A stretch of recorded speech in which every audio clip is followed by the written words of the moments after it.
Hi hello welcome to AJ coaching centre. இன்னைக்கு நம்மளுடைய தலைவர்கள் சீரீஸ்ல நம்ம நெக்ஸ்ட் யாரை பத்தி பார்க்க போறோம் அப்படின்னா சத்தியமூர்த்தி, அதாவது தீரர் சத்தியமூர்த்தி அப்படிங்கிறது தான். யாரு அப்படின்னு பாத்தீங்கன்னா காமராஜர் ஐயா அவர்களுடைய அரசியல் குருவாக ஏற்றுக்கொள்ளப்பட்டவர் தான் சத்தியமூர்த்தி அவர்கள். சரிங்களா? அவர் எங்க பிறந்திருப்பார் அப்படின்னு பாத்தீங்கன்னா புதுக்கோட்டை மாவட்டம் திருமயம் அருகில இருக்கக்கூடிய ஒரு ஊர்லதான், ஒரு கிராமத்துல தான் வந்து பிறந்திருப்பாரு. எப்ப பிறந்திருப்பாரு அப்படின்னு பாத்தீங்கன்னா 1887 ஆகஸ்ட் 19ஆம் தேதி வந்து அவர் வந்து பிறந்திருப்பாரு.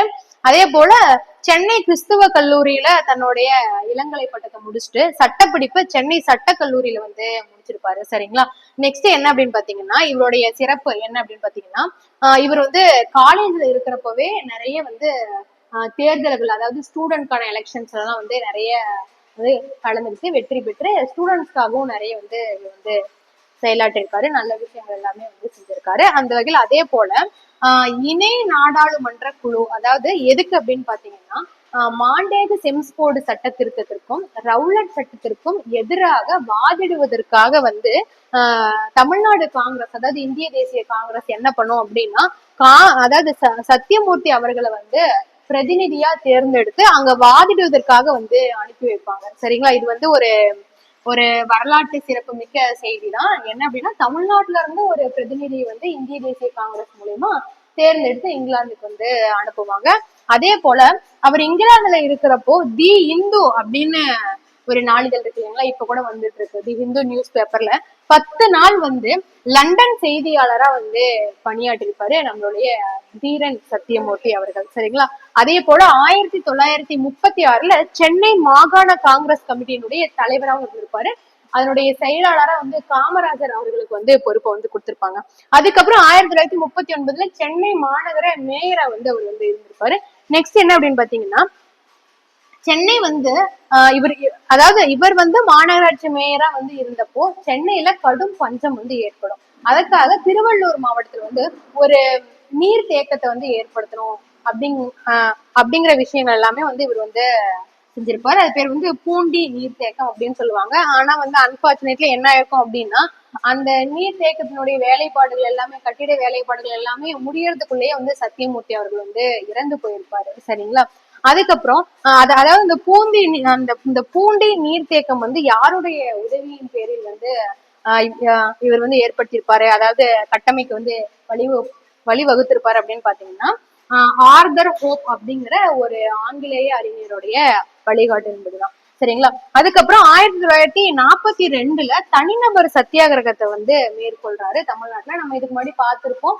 தமிழ்நாட்டுல முதல் தனிநபர் சத்தியாகிரகி யார் அப்படின்னு கேட்டா TSS ராஜன் அவர்கள் தான் வந்து நம்ம வந்து சொல்லுவோம். அதே போல தீரர் சத்தியமூர்த்தி அவர்களுமே வந்து என்ன பண்ணிருப்பாங்க அப்படின்னு பாத்தீங்கன்னா 1942 வந்து தனிநபர் சத்தியாகிரகத்தை வந்து மேற்கொண்டிருப்பாங்க. அதுக்காக இவருக்கு வந்து என்ன பண்ணுவாங்க அப்படின்னு பாத்தீங்கன்னா சிறை தண்டனை கொடுப்பாங்க. அதாவது நாக்பூர்ல இருக்கக்கூடிய அமராவதி சிறைக்கு வந்து இவர் வந்து அனுப்பி வைக்கப்படுவார். அதுக்கப்புறம் பாத்தீங்க அப்படின்னா 1943 மார்ச் 28 வந்து இவர் வந்து என்ன பண்ணுவார், அதாவது சுதந்திரம் அடைவதற்கு முன்னாடியே வந்து இவர் வந்து இறந்து போயிருவாங்க. சரிங்களா? அதுக்கப்புறமா காமராஜர் பொறுப்புல இருக்கிறப்போ இந்த பூண்டி நீர் தேக்கத்தினுடைய கட்டுமான பணிகள் எல்லாமே முடிவடைஞ்சு அதுக்கப்புறம் அதற்கு வந்து தீரர் அதாவது சத்தியமூர்த்தியினுடைய நினைவாக அந்த நீர் தேக்கத்துக்கு வந்து பெயரையும் வந்து சூட்டுவாங்க. சரிங்களா? அதே போல தீரர் சத்தியமூர்த்தி ஏன் வந்து தீரர் அப்படின்னு சொல்றாங்கன்னா விடுதலை போராட்டத்துக்காக பல முன்னெடுப்புகள்ல வந்து முன்னிறுத்தி வந்து அதை வந்து வெற்றிகரமா நடத்தி கொடுத்தவர்ல இவரும் வந்து ஒருத்தர். சரிங்களா? அதே போல இவருடைய பேச்சு வந்து எப்படி இருக்கும் அப்படின்னு பாத்தீங்கன்னா ரொம்ப விடுதலை உணர்வை வந்து ஊட்டக்கூடியதா, ரொம்ப எழுச்சி மிக்க உரைகளா வந்து இவருடைய பேச்சு வந்து இருக்கும். அதனாலதான் இவர் வந்து என்ன சொல்லுவாங்க அப்படின்னு பாத்தீங்கன்னா வெள்ளி பேச்சு நாவலர், மக்கள் உரிமை காவலர் அப்படிங்கிற மாதிரி எல்லாம் வந்து சத்தியமூர்த்தி வந்து சொல்லுவாங்க. அதுக்கப்புறம் என்ன அப்படின்னு பாத்தீங்கன்னா காமராஜர் வந்து தமிழ்நாட்டுல ஆட்சி செஞ்சுட்டு இருக்கும்போது தமிழ்நாடு மாநில காங்கிரஸ் அந்த அலுவலகத்தை வந்து சத்தியமூர்த்தி பவன் அப்படின்னு சொல்லி பெயர் மாற்றமும் வந்து செஞ்சிருப்பாங்க. சரிங்களா? இந்த இந்த அதாவது சத்தியமூர்த்தி அவர்களை பத்தி நமக்கு வந்து அதிகமா வந்து PYQல வந்து கேட்டதில்ல.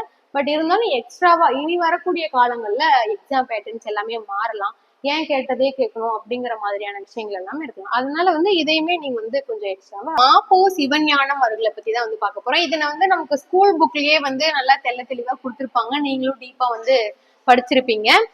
இதுல வந்து அவருடைய எக்ஸ்ட்ரா பாயிண்ட்ஸ், அதாவது அவரை பத்தின எக்ஸ்ட்ரா கண்டென்ட் மட்டும் என்னென்ன இருக்கு அப்படிங்கறத மட்டும் நம்ம வந்து பாத்துக்கலாம். சரிங்களா? அதாவது மாப்போ சிவஞானம், அதாவது மயிலாப்பூர் பொன்னுசாமி சிவஞானம் அப்படின்னு வந்து சொல்றாங்க.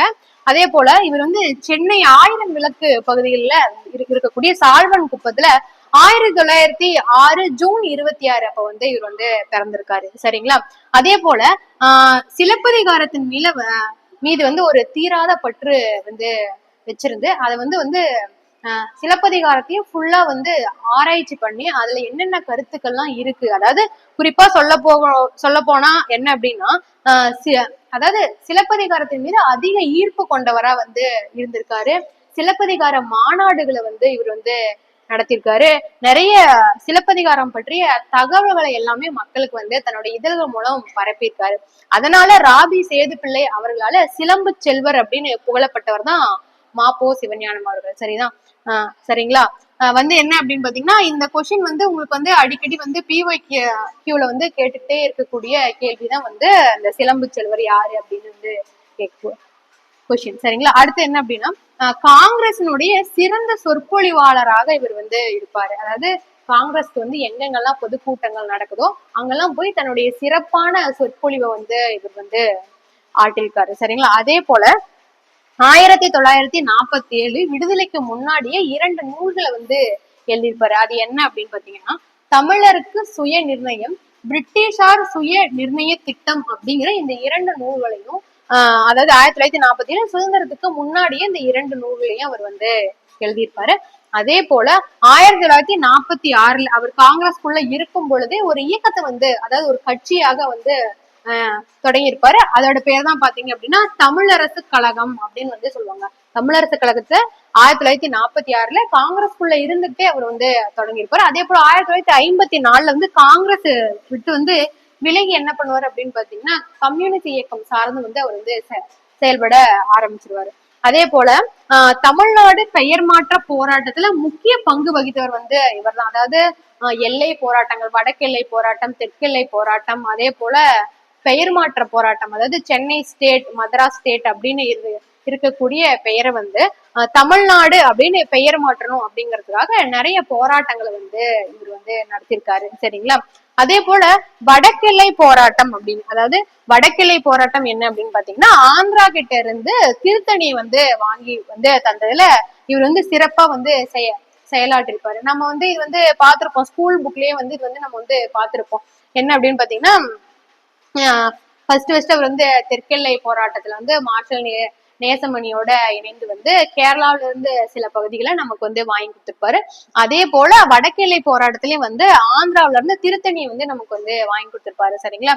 அதே போல கட்டபொம்மன் மற்றும் வஉசியினுடைய வாழ்க்கை வரலாற்ற நூல்களா வந்து எழுதி வெளியிட்டிருப்பாரு. அதாவது கட்டபொம்மன் வந்து எந்த மாதிரியான போராட்டம் வந்து முன்னெடுத்தாரு, அவர் எந்த மாதிரியெல்லாம் கஷ்டப்பட்டாரு, அவருடைய வீர தீர செயல்கள்லாம் என்ன அப்படிங்கறத பத்தியும், அதே போல வஉசியும் வந்து சுதேசி இயக்கத்தை எல்லாம் தொடங்கி அவர் எந்த அளவுக்கு சுதந்திரத்தை வந்து முன்னெடுத்து சென்றாரு, எந்த அளவுக்கு ஊக்கத்தை கொடுத்தாரு அப்படிங்கறத பத்தி அவங்க 2 பேர்த்துடைய வாழ்க்கை வரலாறையுமே வந்து மாப்போ சிவஞானம் அவர்கள் வந்து எழுதியிருப்பாரு. சரிங்களா?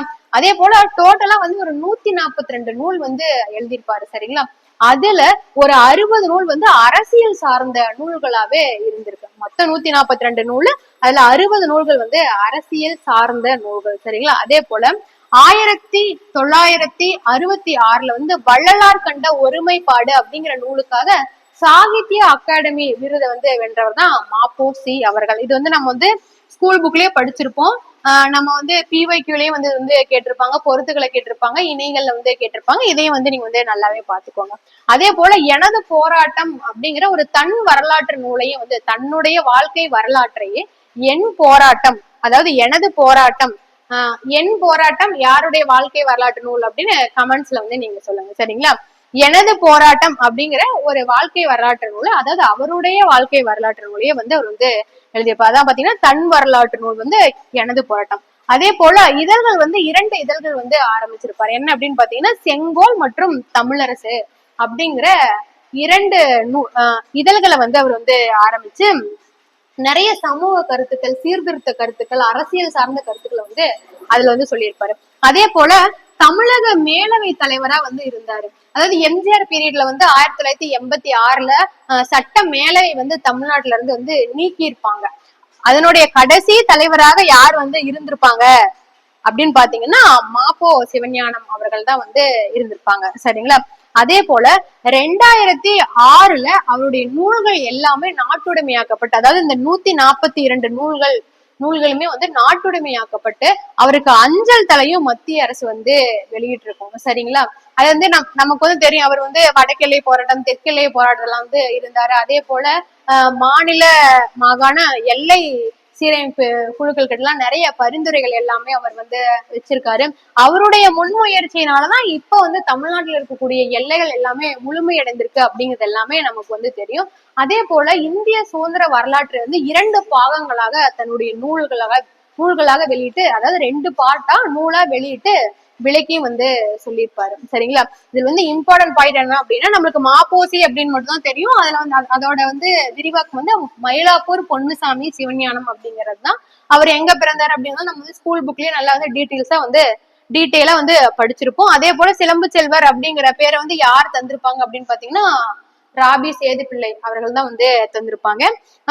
நம்ம வந்து இந்த எக்ஸ்ட்ரா இதுல என்னென்ன பார்த்திருப்போம் அப்படின்னு பாத்தீங்கன்னா, ஸ்கூல் புக்கை தாண்டி எக்ஸ்ட்ரா கண்டென்ட் என்னன்னா இந்த நூல்கள், அதாவது தமிழருக்கு சுயநிர்ணயம் அப்படிங்கிற நூலும் பிரிட்டிஷார் சுயநிர்ணய திட்டம் அப்படிங்கிற நூலும் வந்து நம்ம வந்து பார்த்திருப்போம். இது வந்து குரூப் 2, அதாவது இதெல்லாம் வந்து ஒரு ரேரான வந்து கொஸ்டின்ஸ் தான், அதாவது ஒரு இம்பார்ட்டன்டான, அதாவது ஸ்கூல் புக்ல இருக்கக்கூடிய கொஸ்டின்ஸ் தான் வந்து இந்த மாதிரியான டாபிக் வந்து கேட்பாங்க. மேபி குரூப் 1 லெவல்ல வந்து போனா வேணா நமக்கு வந்து நிறைய எக்ஸ்ட்ரா வந்து கண்டென்ட் எல்லாமே வந்து கேட்பாங்க. அதே போல இந்த ரெண்டு நூல்களும் நம்ம வந்து பார்த்துட்டோம். அதே போல தமிழரசு கழகத்தை அவர் தான் தொடங்கி இருப்பாரு, இது வந்து முக்கியம் தான், அது வந்து நம்ம வந்து பார்த்துட்டோம். அதே போல வடக்கிழை தெற்கிழை போராட்டமும் நமக்கு வந்து ஸ்கூல் புக்ல டீட்டெயிலா வந்து கொடுத்திருப்பாங்க, அது வந்து நம்ம வந்து பார்த்திருப்போம். அதே போல இங்க பாத்தீங்கன்னா கட்டபொம்மன் வ.உ.சியினுடைய வரலாற்று நூல்கள், இது வந்து ஒரு எக்ஸ்ட்ரா கண்டென்ட் தான்.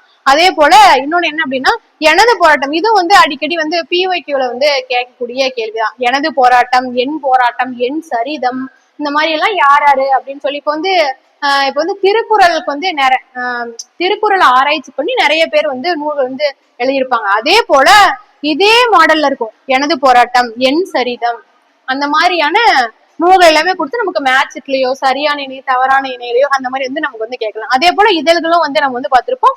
தமிழக மேலவை தலைவராகவும் இருந்தாரு.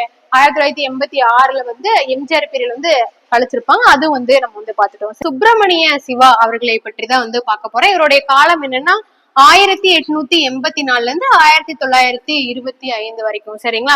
இவர் எங்க பிறந்திருப்பாரு அப்படின்னு பாத்தீங்கன்னா திண்டுக்கல் மாவட்டத்துல இருக்கிற வத்தலகுண்டு அப்படிங்கிற ஒரு பகுதியில தான் வந்து இவர் வந்து பிறந்திருப்பாரு. அதே போல கோவையில தன்னுடைய கல்லூரி படிப்பை முடிச்சுட்டு சிவகாசியில இருக்கக்கூடிய ஒரு காவல் நிலையத்துல எழுத்தர் பணிக்கு, அதாவது ரைட்டர் பணிக்கு வந்து ஜாயின் பண்ணுவாரு. சரிங்களா?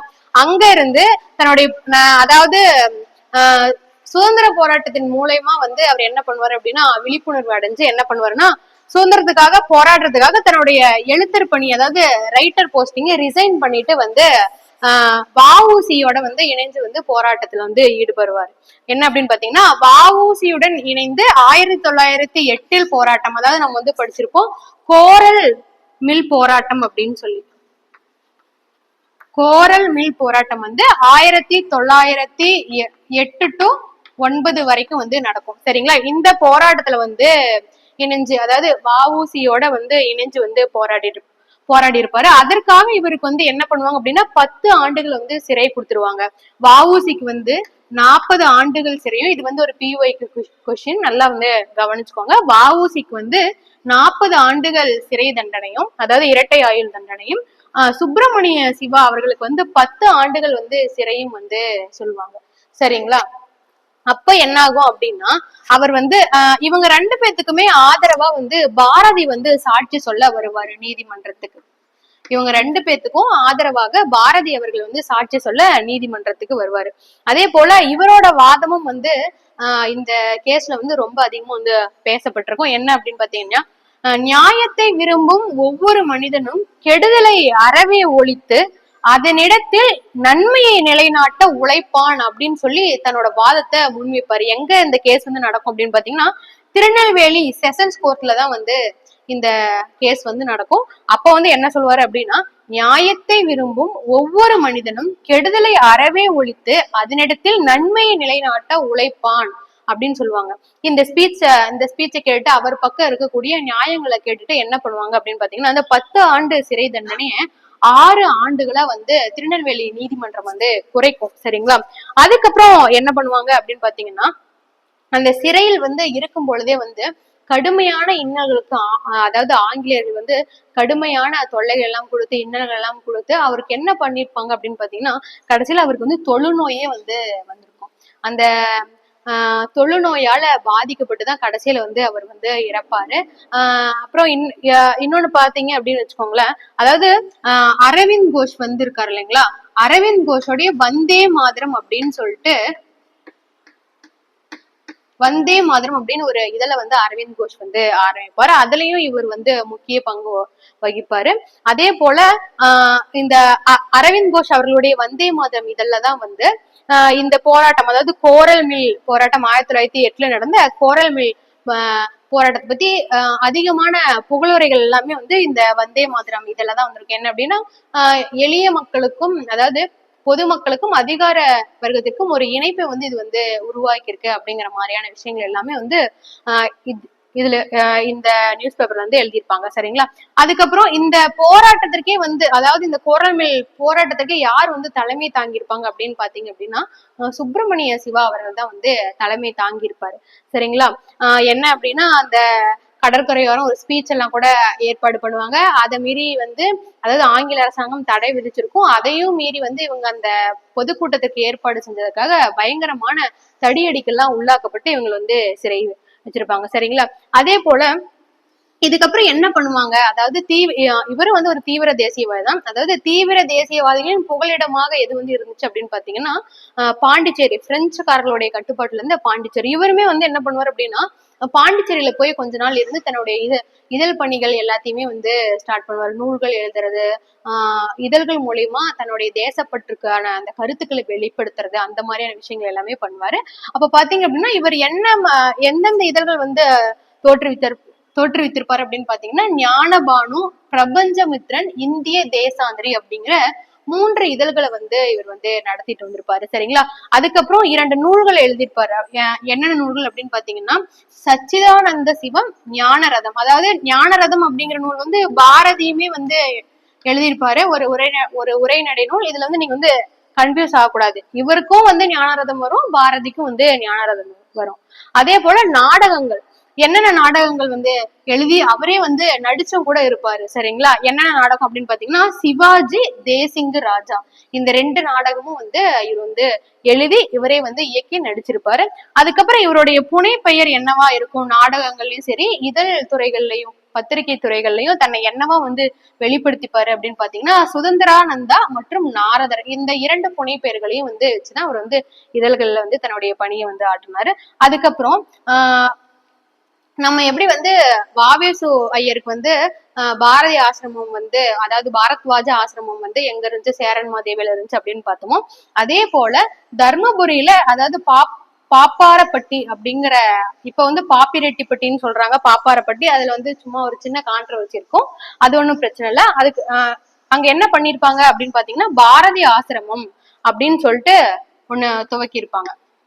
தர்மபுரி மாவட்டத்துல பாப்பாரப்பட்டி அப்படிங்கிற இடத்துல பாரதி ஆசிரமம் அப்படின்னு வந்து இவர் வந்து தொடங்கியிருப்பாரு. அங்க என்ன பண்ணிருப்பாரு அப்படின்னு பாத்தீங்கன்னா, விடுதலை இயக்கத்திற்காக நிறைய இளைஞர்களுக்கு தன்னுடைய கருத்துக்கள் மூலமா பயிற்சி அளிச்சிருப்பாரு. சரிங்களா? அதுக்கப்புறம் இவர் 1925 ஜூலை 23 பத்ராச்சல ஆசிரமம் அப்படிங்கிற ஒரு ஆசிரமத்துல தங்கி இருந்த போது இறந்து போயிருப்பாரு. சரிங்களா? இது வந்து ரொம்ப, அதாவது இதை பத்தி பேசிக்கா நம்மளுக்கு வந்து தெரியும், அவர் என்னென்ன போராட்டத்துல ஈடுபட்டாரு, எங்க வந்து அவர் வந்து சிறை வச்சிருந்தாங்க, அது எல்லாமே நமக்கு தெரியும்.